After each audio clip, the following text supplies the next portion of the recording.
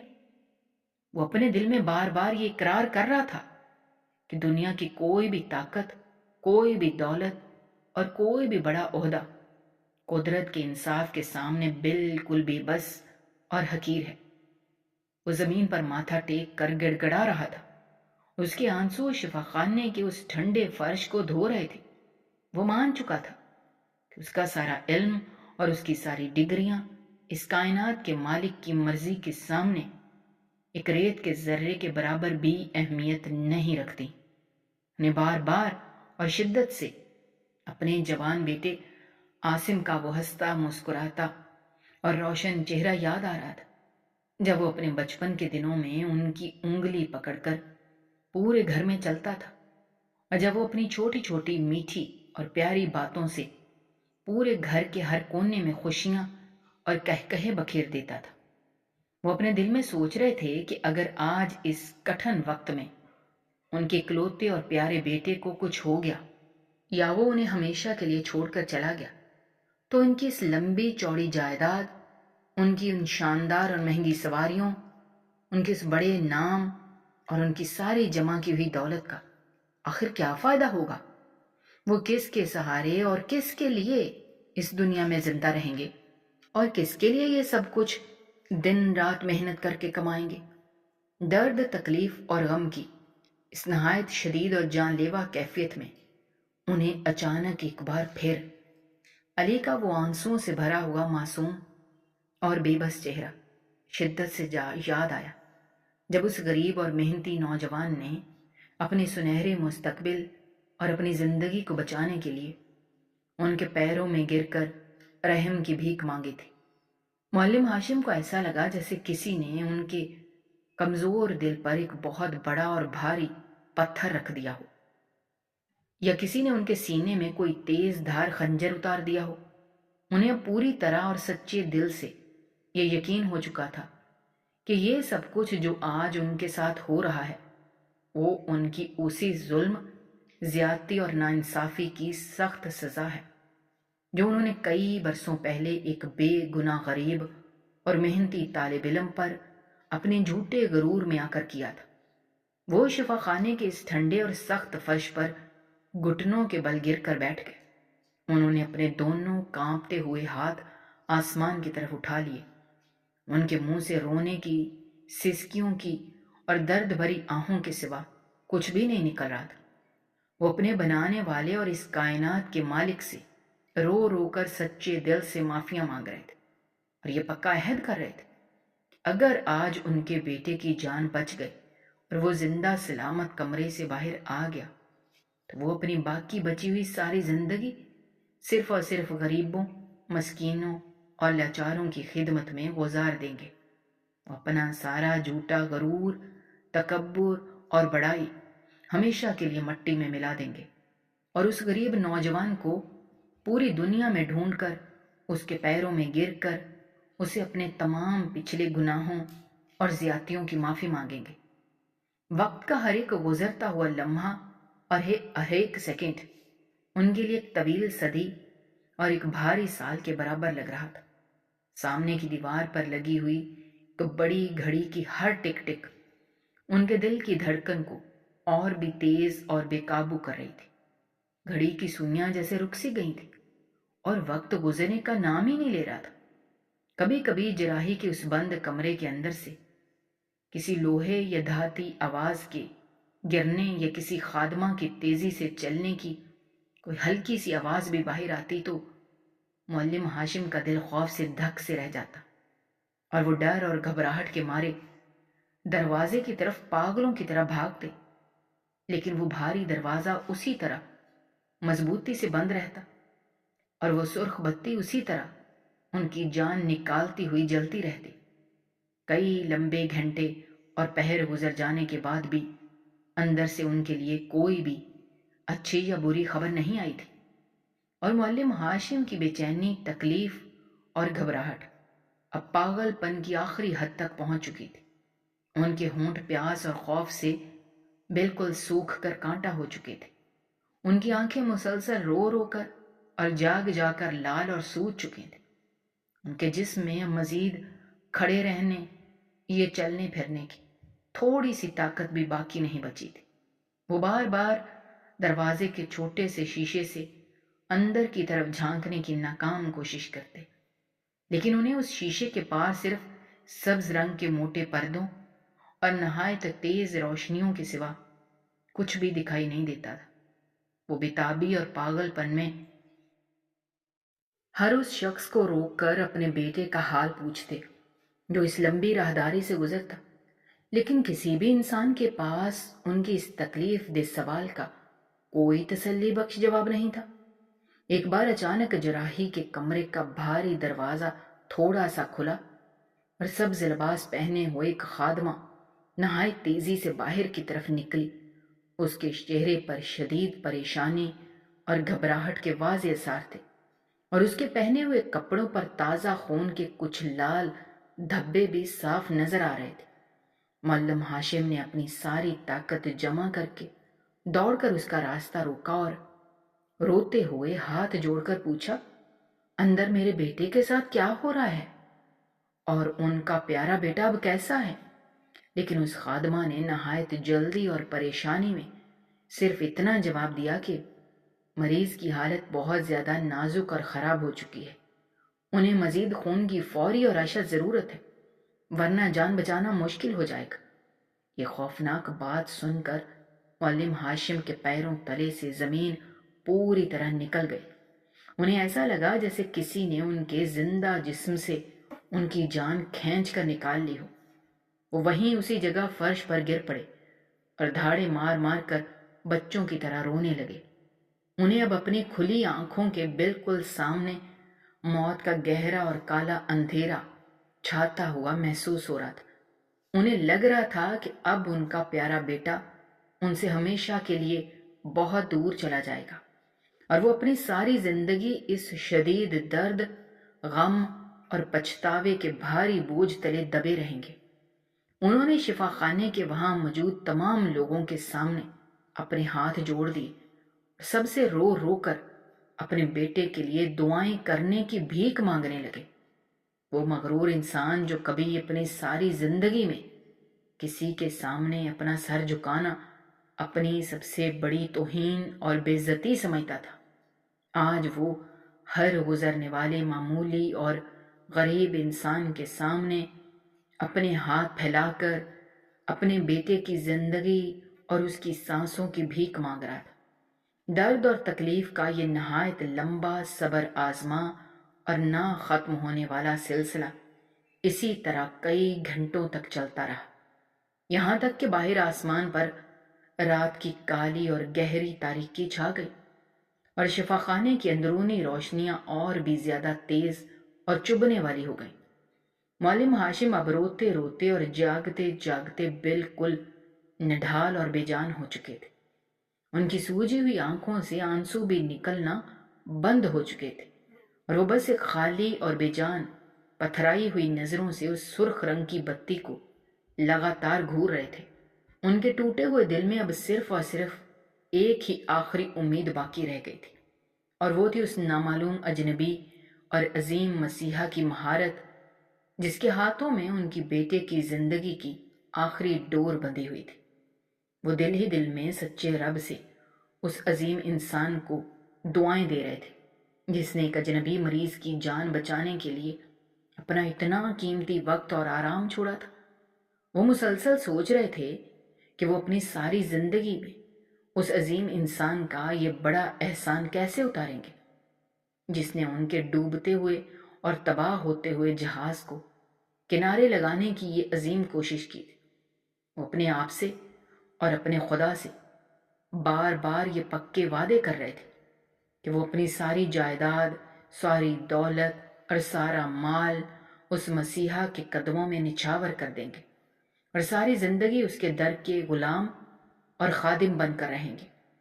اچانک ایک بہت ہلکی سی مشینی آواز آئی اور جراحی کے کمرے کے باہر لگی ہوئی وہ سرخ بتی جو پچھلے کئی گھنٹوں سے ان کی جان اور ان کا خون نکال رہی تھی، وہ اچانک بجھ گئی۔ بتی بجھتے ہی معلم ہاشم کے کمزور جسم میں جیسے بجلی سی دوڑ گئی اور وہ تیزی سے کانپتے ہوئے اپنی جگہ سے اٹھے۔ ان کا دل اتنی زور زور سے دھڑک رہا تھا کہ انہیں اپنی چھاتی کی پسلیاں ٹوٹتی ہوئی اور باہر آتی ہوئی محسوس ہو رہی تھی۔ بھاری دروازہ نہایت آہستہ سے پوری طرح کھلا۔ شفا خانے کا سارا عملہ ایک ایک کر کے تھکے ہوئے قدموں سے باہر آنے لگا۔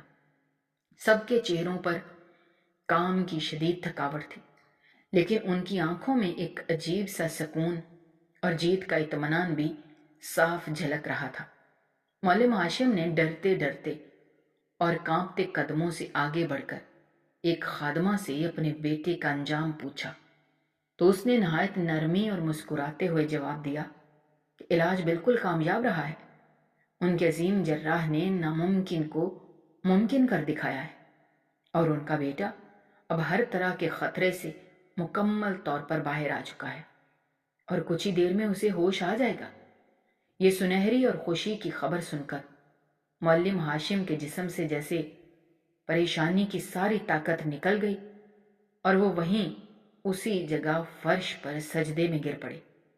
ان کی سوکھی ہوئی آنکھوں سے ایک بار پھر خوشی اور شکر گزاری کے گرم آنسوں کا ایک نیا اور تیز سیلاب بہہ نکلا۔ انہوں نے شفا خانے کی اس سخت زمین کو چوما اور اپنے بنانے والے رب کا ہزاروں بار سچے دل سے شکر ادا کیا کہ اس نے ان کی ٹوٹی ہوئی گناہگار اور درد بھری التجاؤں کو سن لیا تھا اور ان پر اپنا رحم کر دیا تھا۔ وہ مسلسل روتے جاتے تھے اور سجدے میں پڑے ہوئے زمین کو اپنی خوشی کے آنسوں سے بھگو رہے تھے۔ انہیں ایسا لگ رہا تھا جیسے آج انہیں خود ایک نئی زندگی مل گئی ہو، جسے ان کے سینے سے ایک بہت بڑا اور بھاری پہاڑ ہمیشہ کے لیے ہٹ گیا ہو۔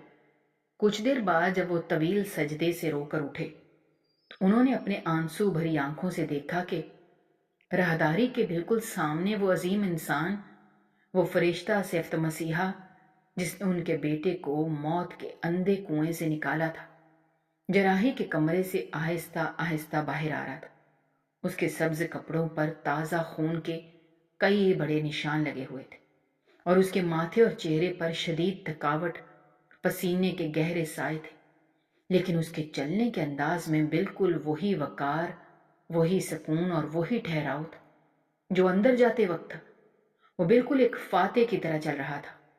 معلم ہاشم دیوانوں اور پاگلوں کی طرح روتے اور دوڑتے ہوئے اس عظیم انسان کے بالکل پاس پہنچے، اور اس سے پہلے کہ وہاں کھڑا کوئی بھی انسان کچھ سمجھ پاتا، انہوں نے اپنے آپ کو پوری طرح اس عظیم جراح کے قدموں میں گرا دیا۔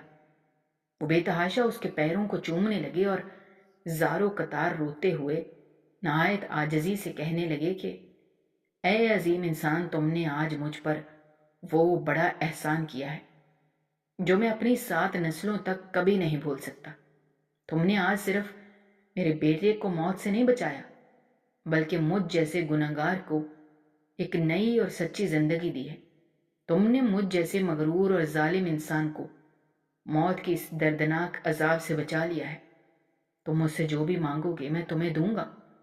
میری ساری دولت، میرا سارا مال، میری ساری زمینیں، میری جائیداد، میری جان، سب کچھ آج سے تمہارا ہے۔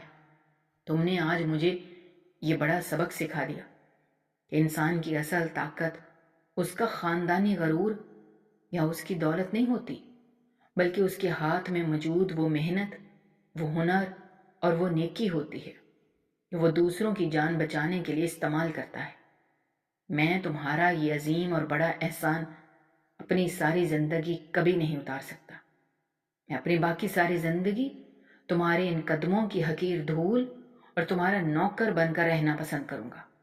تم نے میری تاریک اور اندھیری دنیا میں خوشی کی جو کرن بکھیری ہے، میں اس کے بدلے میں اپنا سب کچھ تم پر قربان کرنے کو تیار ہوں۔ بس مجھے اپنا خادم قبول کر لو۔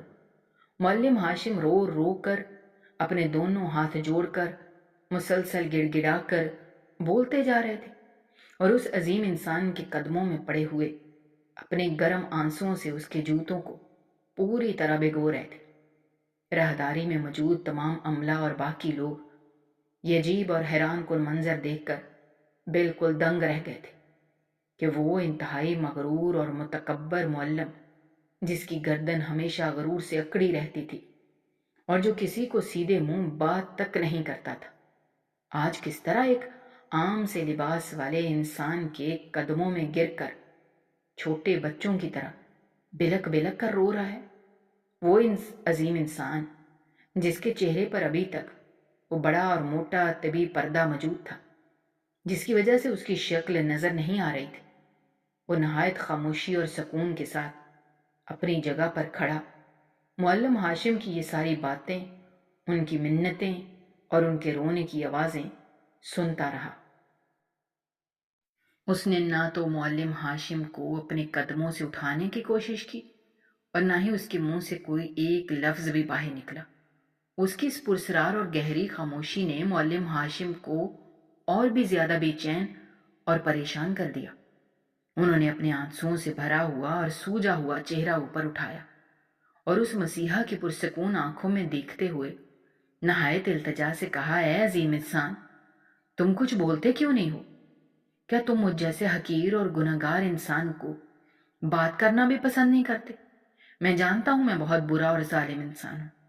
میں نے اپنی پچھلی زندگی میں بہت سے معصوم لوگوں پر ظلم کیے ہیں، میں نے کئی غریبوں کے حق مارے ہیں اور ان کے سنہرے خواب توڑے ہیں، لیکن آج میں سچے دل سے ان سب گناہوں سے توبہ کرتا ہوں۔ میں نے آج اپنی کھلی آنکھوں سے مکافات عمل کا وہ خوفناک اور سچا منظر دیکھا ہے جس نے میرے سارے جھوٹے غرور کو ہمیشہ کے لیے مٹی میں ملا دیا ہے۔ بس تم ایک بار اپنے منہ سے مجھے معاف کر دو اور مجھے اپنے گلے سے لگا لو، تاکہ میرے اس بے چین روتے ہوئے اور گنہگار دل کو تھوڑا سا سکون مل سکے۔ یہ سن کر اس عظیم اور باوقار انسان نے اپنے خون سے سنے ہوئے جراحی کے دستانے اپنے ہاتھوں سے آہستہ آہستہ اتارے اور نہایت سکون اور آہستگی سے اپنے چہرے پر بندھا ہوا وہ بڑا طبی پردہ نیچے کر دیا۔ پردہ ہٹتے ہی راہداری کی تیز اور سفید روشنی میں جو چہرہ ابھر کر سامنے آیا، اسے دیکھ کر معلم ہاشم کی روتی ہوئی آنکھیں پھٹی کی پھٹی رہ گئیں۔ ان کے جسم کا سارا دوڑتا ہوا خون جیسے ایک ہی لمحے میں برف کی طرح جم گیا ہو۔ ان کی چلتی ہوئی سانسیں ان کے خشک گلے میں بری طرح اٹک گئیں اور ان کا سوچنے سمجھنے والا دماغ بالکل سن ہو گیا۔ وہ پرسکون چہرہ جو اس وقت ان کے بالکل سامنے تھا اور جس کے پیروں میں وہ ابھی تک گرے ہوئے تھے، رو رہے تھے، وہ کوئی اور نامعلوم انسان نہیں بلکہ وہی غریب، بے بس اور سیدھا سادہ نوجوان علی تھا، جس کے روشن مستقبل اور جس کی ساری امیدوں کو انہوں نے کئی برسوں پہلے اپنے اسی جھوٹے غرور اور تکبر کے نشے میں اندھے ہو کر نہایت بے دردی اور ظلم کے ساتھ اپنے پیروں تلے کچل کر ہمیشہ کے لیے تباہ کر دیا تھا۔ اس کہانی کا سب سے بڑا اور اہم سبق مکافات عمل اور قدرت کا سچا انصاف ہے، جو ہمیں بتاتا ہے کہ اس دنیا میں کوئی بھی طاقت، کوئی بھی عہدہ اور کوئی بھی دولت خدا کی لاٹھی اور اس کے انصاف سے بڑی نہیں ہو سکتی۔ جب انسان اپنی طاقت اور اپنے جھوٹے غرور کے نشے میں اندھا ہو کر کسی غریب، کمزور اور بے بس انسان پر ظلم کرتا ہے اور اس کا حق چھینتا ہے، تو وہ دراصل اپنے لیے ہی تباہی کا ایک گہرا گڑھا کھود رہا ہوتا ہے۔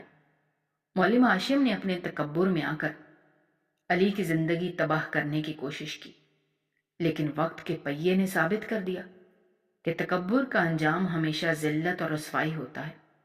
قدرت ظالم کو اس کی سب سے پیاری اور عزیز چیز کے ذریعے سزا دیتی ہے تاکہ اسے اپنی بے بسی اور لاچارگی کا صحیح معنوں میں احساس ہو سکے۔ دوسری طرف یہ کہانی ہمیں صبر اور مسلسل محنت کی عظیم طاقت کا بھی درس دیتی ہے۔ علی نے ظلم سہنے اور اپنا سب کچھ لٹ جانے کے باوجود ہمت نہیں ہاری اور نہ ہی حالات کا رونا رویا، بلکہ اس نے اپنی محنت کو اپنا سب سے بڑا ہتھیار بنایا اور خاموشی سے اپنی منزل کی طرف بڑھتا رہا۔ اس کہانی کا ایک اور نہایت خوبصورت پہلو معاف کر دینے کی عظیم طاقت ہے۔ علی کے پاس اپنے ظالم سے بدلہ لینے کا سب سے بڑا موقع موجود تھا، وہ چاہتا تو معلم ہاشم کو اسی طرح تڑپتا ہوا چھوڑ سکتا تھا جیسے معلم نے اسے برسوں پہلے در در کی ٹھوکریں کھانے کے لیے چھوڑ دیا تھا، لیکن علی نے انتقام کی آگ میں جلنے کے بجائے نیکی اور احسان کا راستہ چنا اور اپنے ظالم کے بیٹے کو موت کے منہ سے نکال کر یہ ثابت کر دیا کہ سچی اور اصل کامیابی کسی کو گرانے یا تباہ کرنے میں نہیں، بلکہ کسی کو نئی زندگی دینے اور معاف کر دینے میں چھپی ہوئی ہے۔ انسان کا اصل مقام اس کا لباس یا دولت نہیں، بلکہ اس کا اعلیٰ کردار اور اس کی نیکی ہوتی ہے جو اسے ہمیشہ زندہ اور معزز رکھتی ہے۔ دوستو، ہماری آج کی یہ کہانی آپ کو کیسی لگی؟ کمنٹ باکس میں اپنی رائے کا اظہار کرنا مت بھولیے گا، اور اگر آپ ہمارے چینل پر نئے ہیں تو چینل کو سبسکرائب کرنا بھی مت بھولیے گا۔ شکریہ۔ اللہ حافظ۔